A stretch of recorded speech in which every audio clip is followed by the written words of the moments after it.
चले खबरों में आगे बढ़ेंगे, रुक करेंगे एक और बड़ी खबर। जहां ईरान पर यूरोप का सख्त रुख सामने आया। जर्मनी, फ्रांस और ब्रिटेन ने इसकी निंदा की है।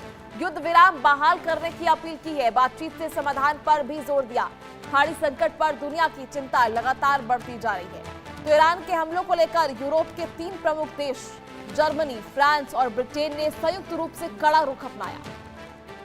ऐसे में E3 समूह ने साझा बयान जारी कर हॉर्मुज जलडमरू मध्य में व्यापारिक जहाजों और खाड़ी देशों पर हुए हमलों की निंदा की है। बयान में कतर, कुवैत, ओमान और जॉर्डन पर हुए हमलों को पूरी तरह से अस्वीकार्य बताया गया। तीनों देशों ने कहा कि क्षेत्र में बढ़ता सैन्य तनाव पूरी दुनिया की सुरक्षा और वैश्विक व्यापार के लिए गंभीर चुनौती बनता जा रहा है। E3 समूह ने सभी पक्षों से तत्काल युद्ध विराम बहाल करने और बातचीत की प्रक्रिया दोबारा शुरू करने की अपील की है।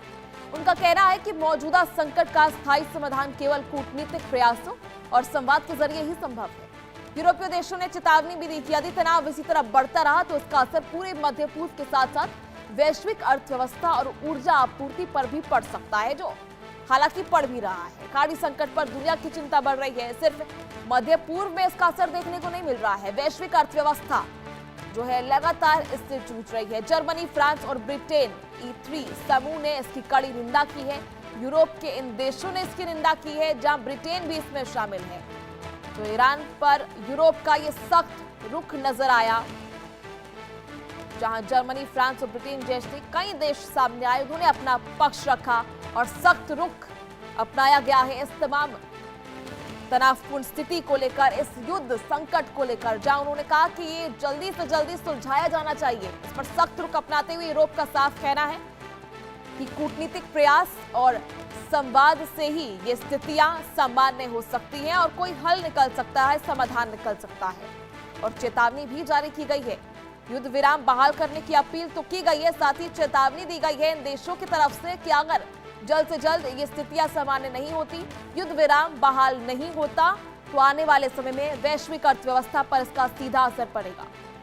मध्य पूर्व में जो देश हैं, मध्य पूर्व में जो क्षेत्र हैं, उन पर तो इसका असर पड़ने वाला है। जो देश इसमें सीधा सम्मिलित हैं, उन पर तो इसका असर पड़ेगा ही, बाकी देशों का भी इसमें नुकसान हो रहा है। और ऐसे में वैश्विक अर्थव्यवस्था पर भी इसका सीधा असर पड़ता हुआ दिखाई दे रहा है और इसका खामियाजा पूरे विश्व भर में सभी लोगों को झेलना पड़ रहा है। तेल बाजार पर भी इसका सीधा असर पड़ रहा है। कच्चे तेलों के दाम में बढ़ोतरी देखी गई। 3% से भी ज्यादा महंगा कच्चा तेल हो गया है और लगातार स्थितियां तनावपूर्ण बनती जा रही हैं और अर्थव्यवस्था दूसरी तरफ जूझती हुई नजर आ रही है।